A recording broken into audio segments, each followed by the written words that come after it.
Bueno, pues buenos días a todos.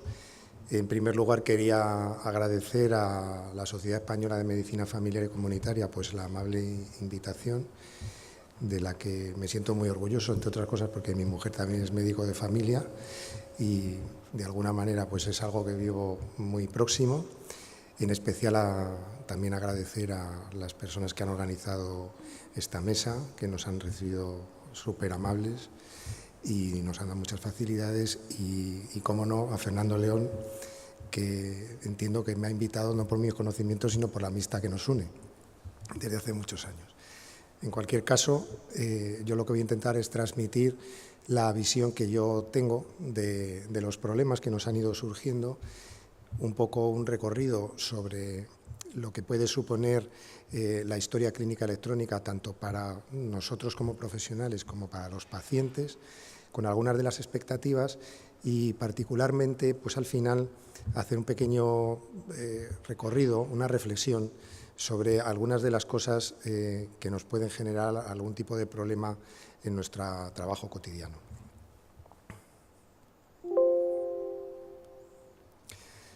Bueno, este es el índice para que podamos seguir un poquito. Las características de la historia es lo primero que entraremos, porque yo creo que esto condiciona después lo que nosotros esperamos de ella y los problemas que nos pueden surgir. En este punto creo que hay que tener en cuenta, yo lo he querido colocar de esta manera, pues aspectos que tienen que ver con la intimidad de los pacientes, con la disponibilidad de la historia clínica, con la manera en la que la tenemos que utilizar y luego algunas cosas particulares que nos pueden afectar a nosotros o a nuestros pacientes.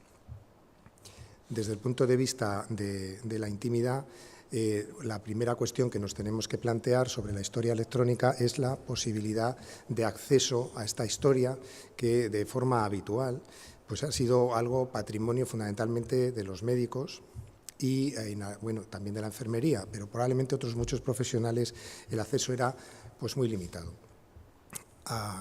Con las nuevas tecnologías esta historia está accesible para muchas otras personas y el reto el que nos estamos encontrando ya no solo los otros profesionales que trabajan a nuestro alrededor y que también necesitan la historia para poder desarrollar su trabajo, sino la posibilidad del acceso a los pacientes, algo con lo que nos vamos a encontrar muy próximamente porque ya es una realidad y tenemos que acostumbrarnos.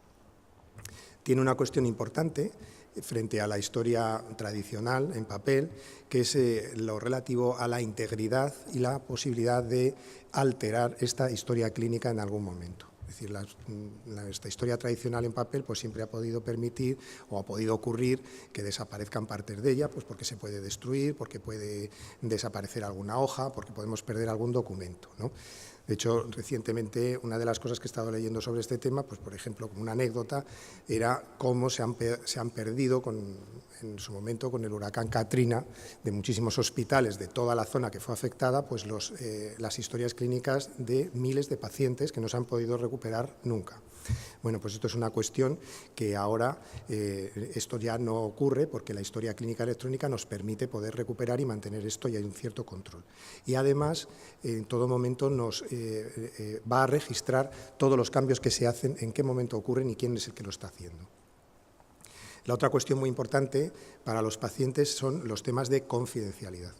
La confidencialidad de lo que nosotros estamos registrando en nuestra historia, por supuesto, tiene que ver mucho con los controles de seguridad informática que puede haber, pero sigue estando la mayor parte de los problemas en el terreno de nuestro propio comportamiento profesional. Eso lo vamos a ir viendo a lo largo de la charla. Por supuesto, los problemas que generan habitualmente a los archivos, el poder colocar las historias en un momento dado en nuestras consultas, que lleguen a tiempo, que las podamos establecer y poder leerlas, pues esto con la historia electrónica es algo que se supera completamente. La experiencia nuestra en los hospitales, por lo menos en el mío, es que a veces pues hasta un 10 o un 15% de las historias de los pacientes llegan al momento de la consulta incompletas o ni siquiera llegan y entonces tenemos que recurrir, pues volver a repetir la entrevista, etcétera. Eso imaginaros pues cuando el paciente que viene a verte no es tu paciente habitual por alguna razón y no tienes un conocimiento exacto de lo que le pasa, pues genera muchos problemas de trabajo y por supuesto problemas profesionales también y de seguridad. Lo que os he comentado antes, la posibilidad de la recuperación de los datos en algún momento, lo que nos da un importante efecto en la seguridad cuando estamos tratando a nuestros pacientes. Tiene otra cuestión sencilla, que es que esos archivos enormes en los que tenemos que tener en los centros de trabajo, pues pueden ir desapareciendo y generando y archivar nuestros documentos de otras maneras. También permite que sea fácilmente auditable, es decir, cuando queremos ver y hacer controles de calidad sobre nuestras historias, pues es bastante más factible utilizando los modelos de historia clínica electrónica que tenemos que no sobre el papel. Y otra cosa muy importante es la agilidad en el acceso, que nos permite trabajar a varios profesionales a la vez sobre el mismo documento, cosa que cuando trabajamos físicamente sobre un soporte en papel, pues no podemos hacerlo. De esa manera, pues nos permite el trabajo en equipo. Desde el punto de vista de la utilización de la historia, es muy importante que tengamos en cuenta que la propia forma en la que la historia electrónica se nos brinda nos va a condicionar nuestra forma de trabajar. De ahí que haya un problema importante, que es el tipo de historia que se puede implementar en cada centro. Y ese es un problema que yo creo que a día de hoy todavía no está totalmente resuelto. Nosotros los médicos y otros profesionales nos podemos adaptar a trabajar prácticamente bajo cualquier formato. No os voy a contar nada porque todos vosotros sabéis lo que son los cambios constantes en nuestros centros y en las formas de trabajo, y no tenemos más remedio que adaptarnos. Pero muchas veces la estructuración de todos estos datos, si es muy rígida, que es lo que suele ocurrir en algunas ocasiones, pues no facilita después el colocar nuestros datos de interés donde nosotros queremos verlos para poder encontrarlos rápidamente de la manera que queremos. Así que tenemos aquí un conflicto entre lo que es la rigidez, para que luego permita una utilización y una explotación de datos, frente a la flexibilidad que nos permita un trabajo más cómodo. Tiene una ventaja, y es que la historia electrónica pues sí que nos va a permitir que todo lo que está registrado viene correctamente registrado de una manera secuencial en el tiempo. Yo no conozco con gran profundidad la historia tal como vosotros la realizáis en los centros de salud, pero me imagino en los hospitales tenemos que compartir, porque la historia es única, la historia entre montones de especialidades. Cada especialidad suele ir colocada en la historia en papel, pues en un punto determinado de nuestra historia. Luego cada especialista continúa, y entonces dentro de lo que tú estás haciendo sí que tienes una cierta secuencia, pero luego los episodios de diferentes especialidades están todos colocados juntos y no acabas de encontrar eso con claridad. Bueno, pues la historia electrónica nos permite hacer un orden adecuado. ¿Por qué? Pues por la siguiente característica: porque vamos a tener todos los datos, no van a faltar nada, las pruebas complementarias igualmente, las pruebas diagnósticas, las de imagen, etcétera, y podemos darle una presentación variable, con lo cual nos permite que podamos ver de una manera más adecuada esto. Y luego otra cuestión importante es la claridad. La legibilidad es importante cuando en una misma historia están actuando o trabajando varias personas. Imagino que vosotros, quiero pensar que lo más habitual es que las historias a las que estáis, salvo cuando cambiáis de paciente o de centro de trabajo, pues normalmente afrontáis vuestras propias letras, etcétera. Nosotros, lamentablemente, pues muchas veces tienes que estar leyendo las letras de compañeros que son prácticamente imposibles de entender. Esto queda superado con la historia electrónica. Sin embargo, tampoco es una garantía de que la historia sea inteligible, porque dependiendo de la estructura que tiene esta historia, uno se puede encontrar con diferentes formatos. Aquí simplemente quería recordar un poquito, desde el punto de vista legal, más o menos cuáles son los documentos que de forma habitual tenemos que encontrar obligatoriamente en la historia clínica, tanto electrónica como en papel. Veis que tiene una serie de cuestiones, fundamentalmente informes de urgencias, documentaciones clínicas y estadísticas, pues la evolución, órdenes médicas, hojas de interconsulta, informes de exploraciones complementarias. Fijaros que son los informes, es decir, lo que tiene que estar recogido en la historia no es exactamente la prueba en sí, y eso tiene su relevancia. Y luego, pues, consentimientos informados, y en los casos especiales de hospitalización, pues los informes de anestesia, los protocolos quirúrgicos, anatomía patológica, etcétera. Bueno, esto viene reflejado en uno de los puntos que hay en la Ley de Autonomía del Paciente, donde nos recuerda claramente cuáles son los informes que tiene, las partes de las que tiene que contar la historia clínica. Específicamente en nuestro trabajo, una cuestión importante que nos podemos encontrar sobre el acceso a la historia son los cambios en nuestro papel profesional.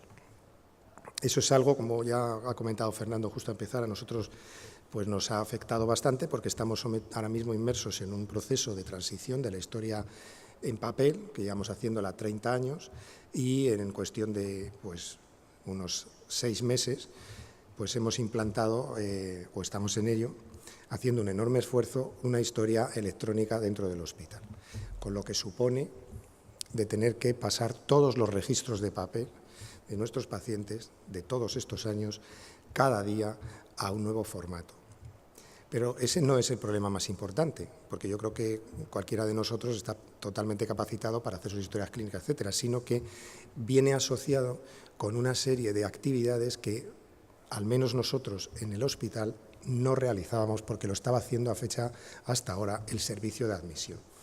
O sea que esto es importante porque, dependiendo del modelo de historia que uno tenga, pues nos vamos a encontrar con que tenemos que actuar muchas veces como administrativos, gestionando citas de pruebas complementarias, citas en hospitales asociados para hacer pruebas que no se hacen en el nuestro, solicitudes de ambulancias, solicitudes de montones de papeles que nos piden los pacientes que hasta ahora esto nos lo hacía otro servicio. ¿Qué problema tiene? Pues que hace que gran parte de nuestro tiempo clínico, y eso es algo que prácticamente creo que es unánime, la pérdida del tiempo de dedicación clínica que hay que entregar a otros tiempos administrativos. Creo que es posible que sea algún problema que compartamos también con la atención primaria.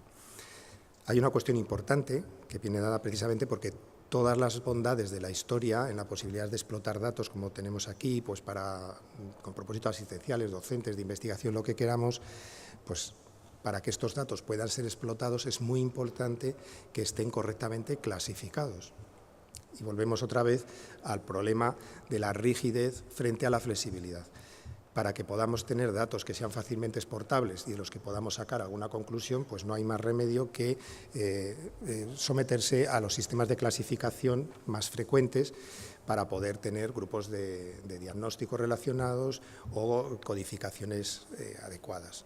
Entonces, claro, eso supone una adaptación que hasta ahora pues lo hacían los responsables de los servicios de documentación y, sin embargo, nosotros, no sé vosotros cómo lo hacéis, luego si sale en el debate pues sería estupendo hablar de ello, pues el adaptarse a las nomenclaturas como el CIE 9 o recientemente el CIE 10, que muchas veces no la conocen ni siquiera los especialistas que tenemos en el hospital en documentación, pues os podéis imaginar lo que es para nosotros como profesionales estar clasificando todas las enfermedades que nos van llegando en cada momento. Ya tenemos problemas incluso pues, con los procedimientos quirúrgicos en nuestro caso.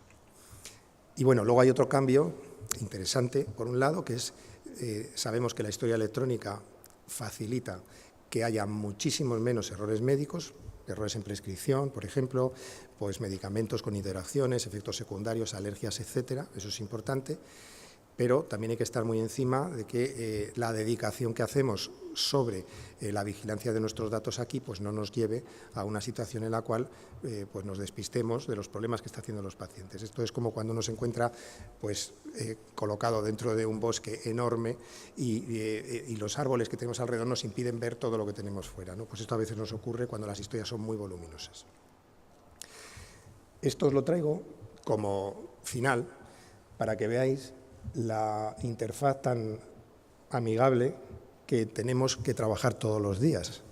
Eso es exactamente nuestro elemento de trabajo. Quiero decir, a mí me hubiera gustado que los informáticos que diseñan estas cuestiones hubieran pensado que cuando nos piden que pasemos de una situación en la cual nosotros tenemos unos elementos de trabajo que es una mesa grande, donde tenemos una historia desplegada, que podemos escribir lo que queramos, un ordenador donde podemos ver una radiografía, y a veces hasta con 2 pantallas, y las analíticas colocadas, pues nos lo han convertido en un monitor de aproximadamente 20 pulgadas o menos, donde tenemos que tener todo esto ahí colocado. Y además tenemos que ver en la misma pantalla, que es imposible de compartir, una radiografía, unos análisis, un TAC, y, por supuesto, toda la barra de arriba de todos esos iconos, yo no los he contado, pero debe haber más de 5, porque esos son desplegables, debe haber más de 100, en los cuales tenemos todo tipo de posibilidades de gestión de administración.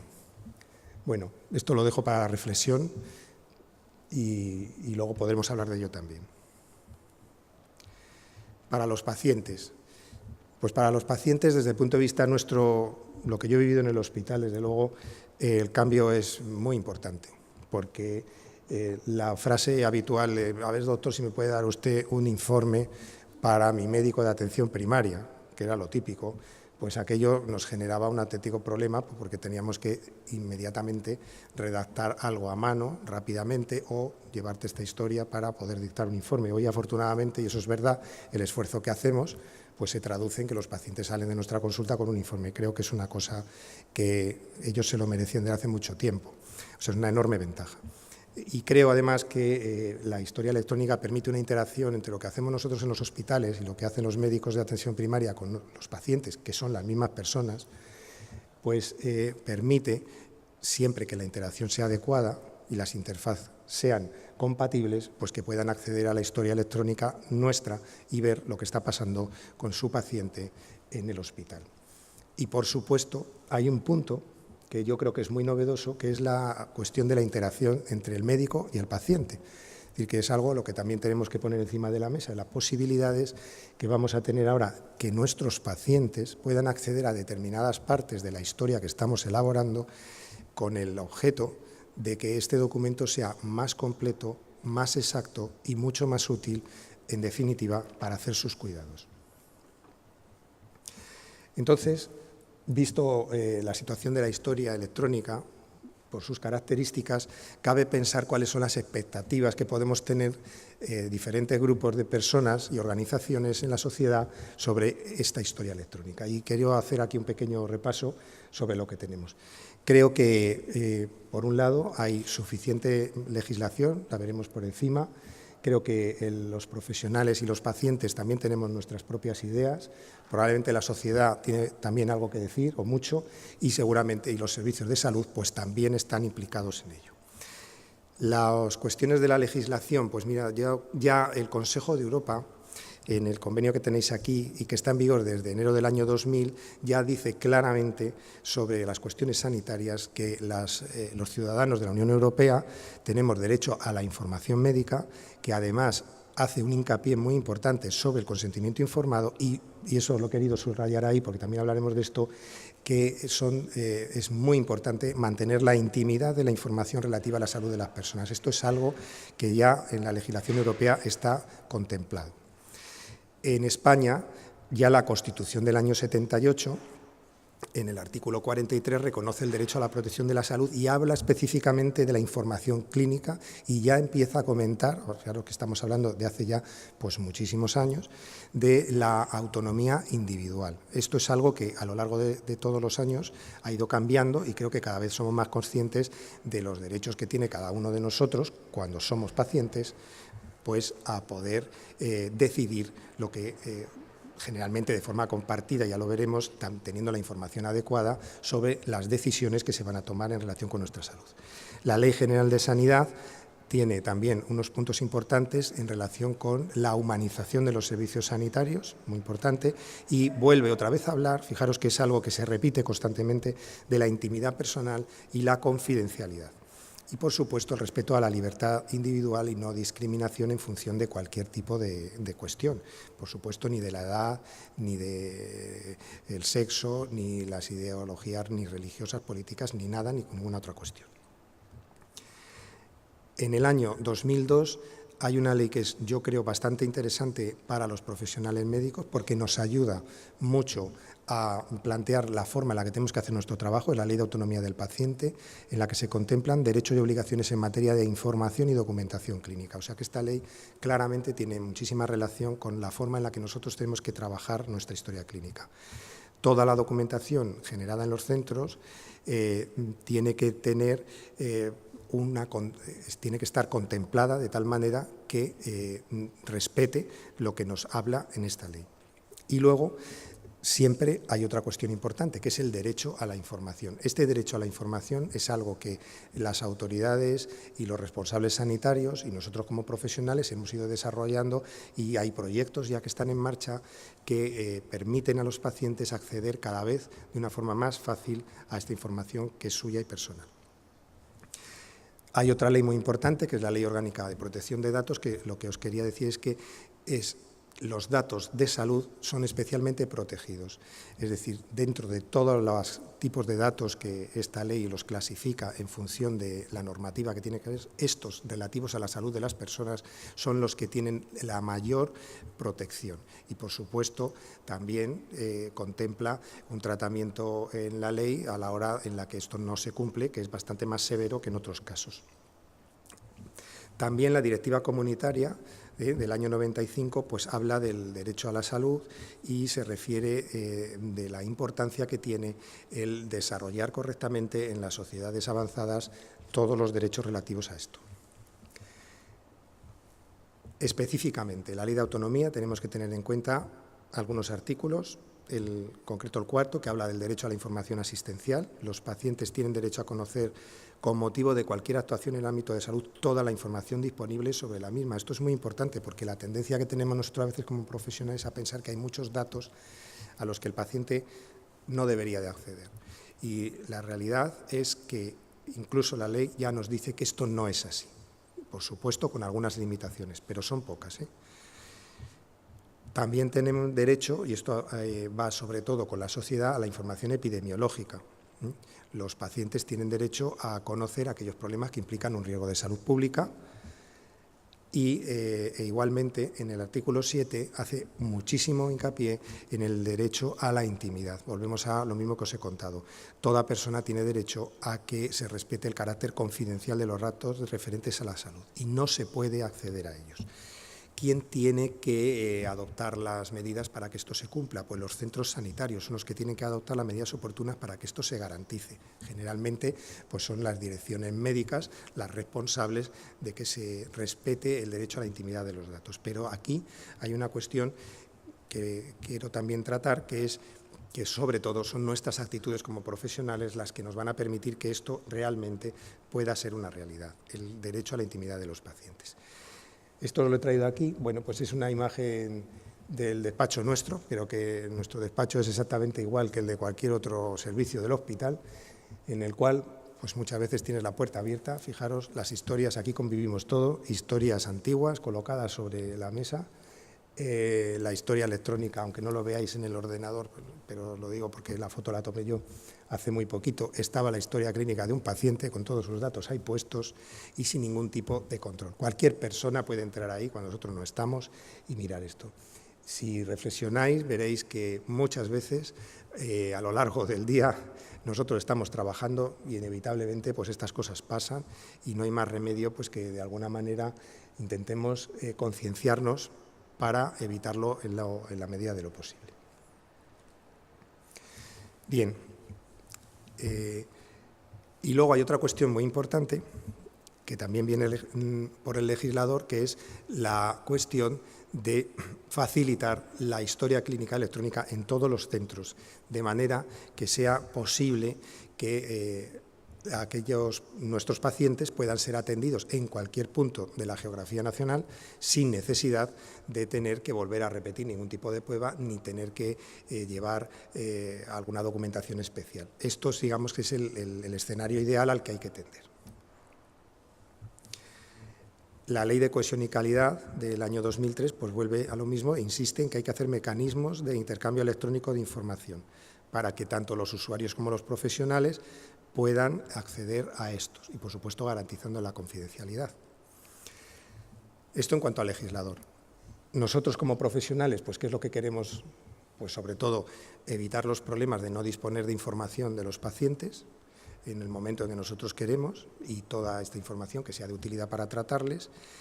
Y luego, claro, tenemos la cuestión de cuál es la accesibilidad a otros profesionales, la accesibilidad de los pacientes, la accesibilidad de compañeros nuestros, frente a lo que es la confidencialidad y la protección de los datos. Tenemos aquí una cuestión. Todos entendemos que no hay que impedir el cuidado de la salud o de la vida porque no se acceda a esos datos, pero la realidad es que hay muchos pacientes que pueden acudir a consultas de especialistas, por ejemplo, y que vosotros estáis atendiendo por problemas múltiples, en los que hay elementos de la historia clínica que a lo mejor al especialista, luego ponemos algún ejemplo, pues quizá no son tan relevantes y no es preciso que en ese momento los conozca, ¿no? Y luego tenemos otra cuestión que es los permisos de función. Lo habitual es que haya permisos de función por grupo para acceder a determinadas partes de la historia. Esto tiene la ventaja, si son muy restrictivos, de que no se puede acceder a estos datos, pero tiene la desventaja de que en muchas ocasiones pueden suponer un impedimento para el trabajo. Esto sobre todo se ve muchísimo, nosotros lo vemos con el servicio de admisión, que desde que se ha implantado la historia electrónica y con unos permisos bastante restrictivos, a veces se ve absolutamente imposibilitado de hacer sus funciones por no poder acceder. O sea que tenemos aquí esta cuestión de la amplitud frente a la restricción. Hay una cuestión que se ha intentado también resolver y que quiere dar salida a algunas de las cuestiones que ya hemos visto, que es lo que se conoce como historia clínica digital del Sistema Nacional de Salud. Yo creo que seguro que alguno de vosotros ha tenido oportunidad de acceder y ver un poquito los proyectos que hay y ahora mismo estamos en un punto en el que parece que es ya irreversible y que vamos a disponer de ella rápidamente y vamos a tenerla todo. De hecho, en el caso concreto de donde yo trabajo, que es la Comunidad de Madrid, pues tú puedes entrar a través del portal de salud de nuestra propia comunidad para llegar a esta historia y poder acceder a algunas cosas. Lo que pasa es que todavía no tiene la funcionalidad, yo creo que debería de tener. Está implantada en bastantes sitios. Aquí tenía un problema. Había que decidir sobre si lo que íbamos a hacer era compartir datos relevantes o si lo que queríamos era compartir todos los datos, que es el concepto que se llama de gran interoperabilidad. La realidad práctica, al final, pues se ha impuesto y la cuestión que tenemos ahora pues va a ser la posibilidad de acceder a datos relevantes, porque este concepto de gran interoperabilidad, que supondría poder acceder a los documentos de historia clínica que hay sobre los pacientes en cualquier zona de España, pues es prácticamente imposible porque los formatos de historia son muchos de ellos incompatibles y no es posible acceder. Entonces, al final se decide por hacer una estructuración de la información de manera que solamente figuran informes cerrados. Los informes que son... Esto tiene una cosa importante, porque permite que la información sea clara, sea veraz, porque son ya informes que están terminados sobre los propios pacientes y sea fiable, para que podamos saber que no estamos tratando cuestiones médicas que todavía no están resueltas. Sin embargo, es lógico, no puede reflejarlo todo. Otra cuestión, ya lo hemos visto en alguna cosa, es la posibilidad de explotar datos para diversos fines. De ahí la importancia de tener estos datos correctamente estructurados, lo cual obliga a hacer un esfuerzo para que desde el principio se adopten formatos de historia electrónica que sean interesantes para que permitan estas funcionalidades y además que nosotros pues, tengamos la capacidad de rellenarlas adecuadamente.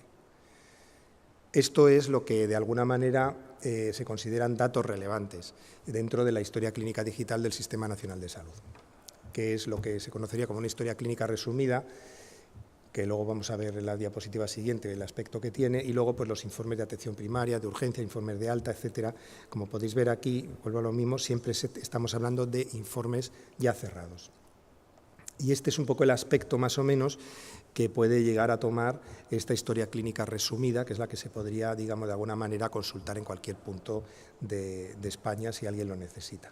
Esto lo tiene publicado el Ministerio de Sanidad y Consumo en esta página web que tenéis ahí y básicamente lo que lleva asociado sobre todo es sobre el conjunto básico mínimo de datos, que es lo que permite tener acceso a los datos más importantes, tanto clínicos, epidemiológicos y luego a los resúmenes de la historia. Desde el punto de vista nuestro, pues vamos a poder acceder, que es lo normal, con una clave y contraseña, o bien con el DNI electrónico, con nuestra tarjeta sanitaria, eso puede ser diferente. Lo que nosotros queremos es que podamos entrar fácilmente pues a través del portal de salud o bien a través de la página de intranet que podamos tener en el caso de los hospitales nuestros, que generalmente cada uno tiene la suya, ¿no? Y esto es el aspecto que tiene en el proyecto pues la propia manera de entrar. Estos son imágenes que las tenéis en internet, no tenéis más que entrar a través de vuestro portal de salud si ya estáis en una comunidad donde esto está compartido, que es prácticamente en todas las de España, luego veremos cuáles son.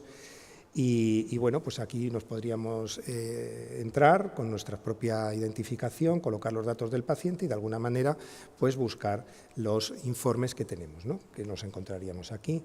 Normalmente pues vamos a encontrar a nuestro paciente y después pues vamos a ver cuáles serían los informes de los que podemos disponer. Bueno, estos son ejemplos que hay allí colocados y, bueno, pues en este caso pues nos vamos a encontrar con estos informes pues donde tenemos de diversos lugares de donde ha podido pasar nuestro paciente que vivía ahí, cambios de domicilio o atenciones en urgencias.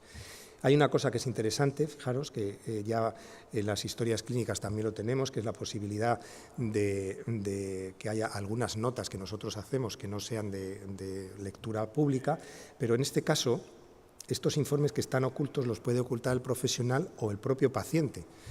Es una de las cosas que más me ha hecho a mí reflexionar. ¿Por qué esto podía quedar así? Yo creo que en el debate hablaremos, si os parece. Esto, lógicamente, es posible levantar esa restricción, pero te obliga a levantarla, lógicamente, con nuevamente, volviendo a dar tus datos, registra el momento en el que eso ocurre y te permite acceder. Bueno, pues hay que plantearse que a lo mejor en una situación de emergencia donde el paciente no le podemos pedir permiso, pues pueda ser necesario recurrir a alguno de esos informes ocultos. Pues podéis imaginar cualquier situación de atención urgente con una pérdida de conciencia o la cuestión que sea. ¿Y el paciente? ¿Qué es lo que puede tener? Bueno, pues yo creo que una de las cosas claves, entiendo, que sea la posibilidad de que se respete la intimidad de estos datos personales, por supuesto poder acceder, también lo podrá hacer con sus claves especiales, en el caso este que hemos visto de la historia clínica digital, pues normalmente lo que pide es algunos datos para que se dé de alta en el sistema y poder entrar, en la facilidad de acceso, generalmente pues a través del portal de salud de cada comunidad. Y yo creo que lo más importante pues es esto, que en el fondo todo esto lo que lleva es que la información va asociada al paciente y no al profesional o al centro donde se le atiende, que es lo que hasta ahora pues ha venido ocurriendo siempre con la información en papel. De esta manera pues es posible que en cualquier sitio donde él esté pues pueda recibir la atención que necesita. Una cosa importante es que va a querer que pues, esté bien identificada la información relevante. Bueno, nuestros pacientes no son médicos, no son profesionales sanitarios en su mayoría y muchas veces lo que quieren saber es de toda esa información que tenemos ahí, cuál es la que realmente le interesa a ellos. O sea que esto sería interesante que quedara pues, muy claro, de manera que estos informes además y toda la información que hay tenga la claridad suficiente para que ellos puedan entenderlo perfectamente. Creo que además de ver información, probablemente a través de estos servicios lo que van a querer es la posibilidad de solicitar servicios profesionales, pues informes certificados, otro tipo de servicio que le podamos prestar y otro, bueno, y uno que ya lo tienen todos con una enorme comodidad, que es la posibilidad de la receta electrónica, pues que les puede ahorrar pues mucho tiempo en la gestión de la adquisición de sus medicamentos. Bueno, esta es la imagen en la que en el caso de Madrid pues nos encontramos para poder entrar. Se puede entrar en la página que pone pacientes, en pacientes hace clic sobre donde pone historia clínica digital y aparece esta imagen donde uno viene y ya puedes darte de alta en el sistema para acceder a ver tus informes. Cuando ahora entras aquí, pues normalmente te suele redirigir a esta página del Ministerio donde te explica un poquito lo que hay, pero entiendo que en breve pues lo que nos vamos a encontrar ya será el acceder directamente a los informes. Y entonces aquí entramos de lleno en una cuestión importante, que es la intimidad. Perdón, voy a ir un poquito más deprisa porque me acaban de avisar que me estoy extendiendo mucho. Bueno, yo creo que este es el punto clave de la cuestión, es decir, los datos de salud, lo que todos entendemos por intimidad, que es aquello que no está expuesto a la mirada pública y, en concreto, los datos de salud son probablemente una de las cosas más importantes en este sentido.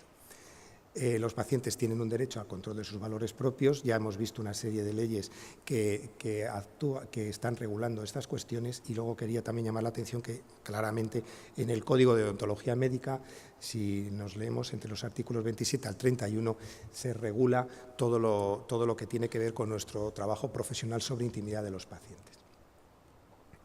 ¿Qué van a poder hacer? Pues a día de hoy los pacientes van a tener primero unos controles previos de seguridad, es decir, cuando cada uno de los profesionales entramos a ver sus datos, esto queda registrado, con lo cual y además se hace con usuario y contraseña, con lo cual no se puede hacer de otra manera, y posteriormente es el propio paciente el que puede auditar de alguna manera todos estos accesos, es decir, cada vez que él entra a consultar su historia clínica, el sistema le permite saber quién ha entrado a ver sus informes cuándo ha ocurrido y en qué centro de salud o en qué hospital ha ocurrido eso. Y él puede incluso, en un momento dado, hacer una reclamación si considera que ha habido una utilización indebida de esos datos. O sea, quiero decir que esto, efectivamente, pues sí que da una garantía de control sobre lo que está ocurriendo. Claro, hay una cuestión que es la posibilidad de ocultar datos a profesionales distintos a los que le atienden de forma habitual. Pues probablemente los especialistas, a lo mejor no nos toca tanto, pero yo creo que esto sí que puede ser el núcleo duro de lo que es la atención primaria. Es decir, los pacientes tienen una especial confianza en su médico de cabecera.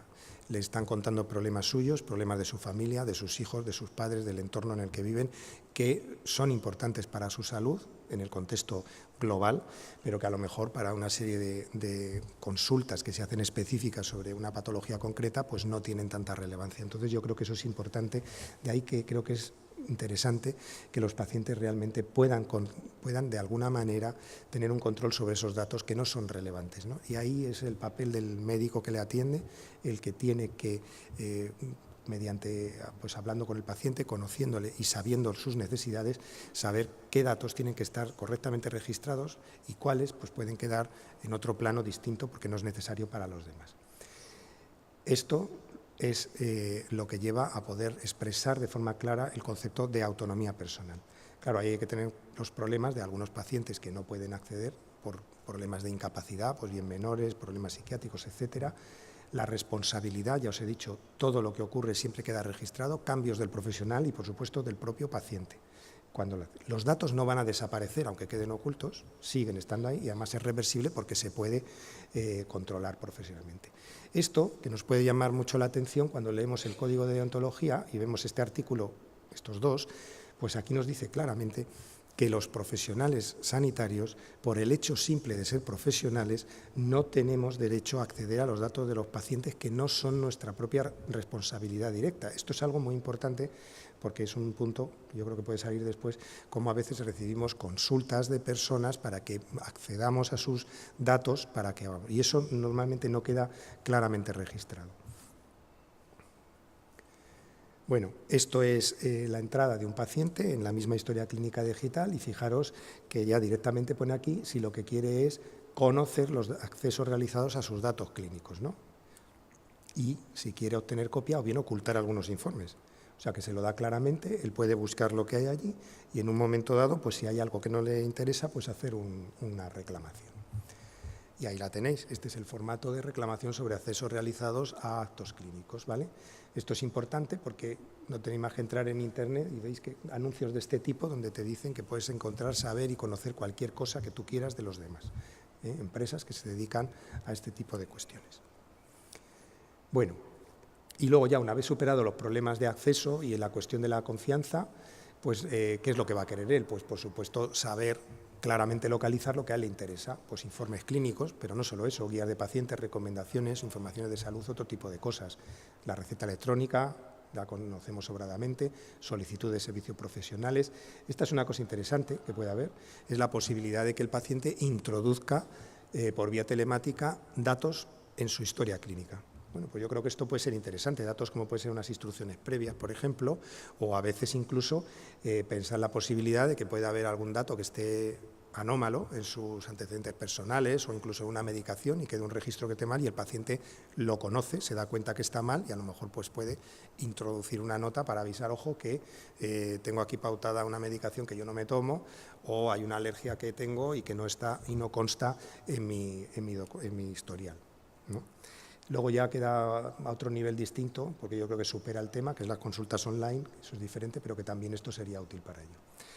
Desde el punto de vista de la sociedad, pues yo creo que nos va a ir sobre todo la información relevante que pueda haber desde el punto de vista epidemiológico y luego, por supuesto, que los datos que podamos explotar de estas historias clínicas pues puedan redundar en mejor investigación, más desarrollo y conocimiento que nos permita para mejorar nuestra situación de salud.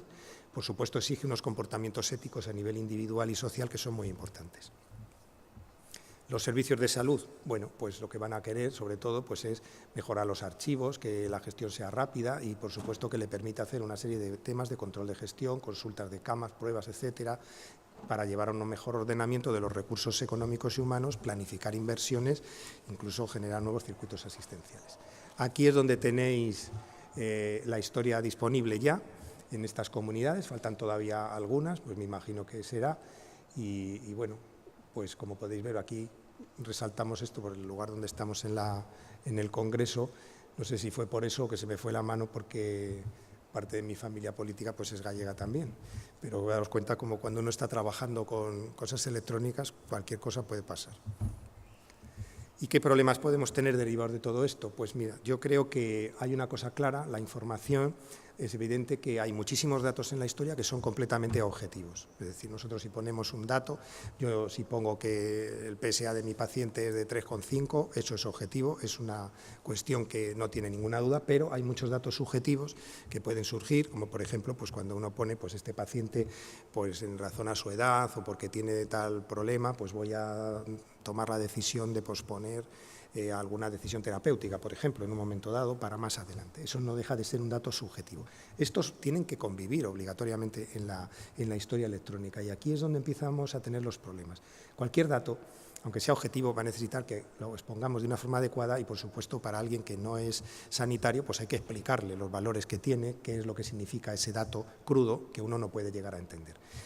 Pero mucho más en la cuestión subjetiva, cuando tenemos que interpretar los deseos de otra persona, su situación personal, y por supuesto también entra en juego nuestra propia forma de entender la vida, y hay que explicarlos. Entonces, cuando tenemos esta situación, es donde puede ser una fuente de conflicto con pacientes familiares, y ya no digo más cuando salen los medios de comunicación social por medio a explicar cosas muchas veces que por falta de conocimiento, por información incompleta o simplemente por un deseo de llamar la atención, pues pueden convertir cosas que se pueden entender muy bien en gravísimos problemas, ¿no? Bien, esto es importante. También el Código de Deontología Médica nos habla de cuáles son los datos que tenemos que recoger, qué es lo que tiene que figurar en la historia, qué son los datos de confidencialidad.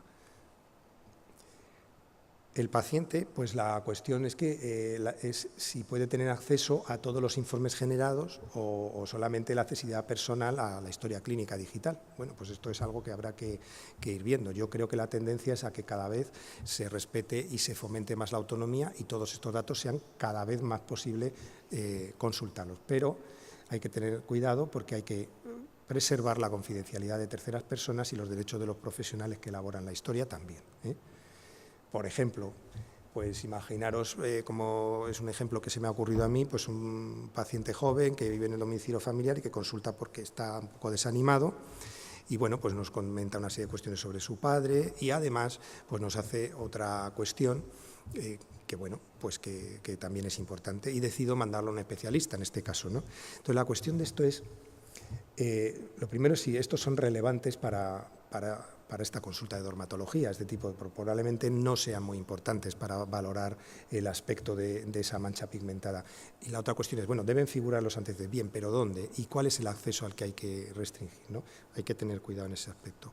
Otra cuestión que podemos tener, por ejemplo, pues a lo mejor un paciente, es otro ejemplo que se me ocurre, que nos viene muchas veces, pacientes que vienen para cribado de cáncer de próstata, y nos comenta pues poco la historia familiar que puede haber en este caso.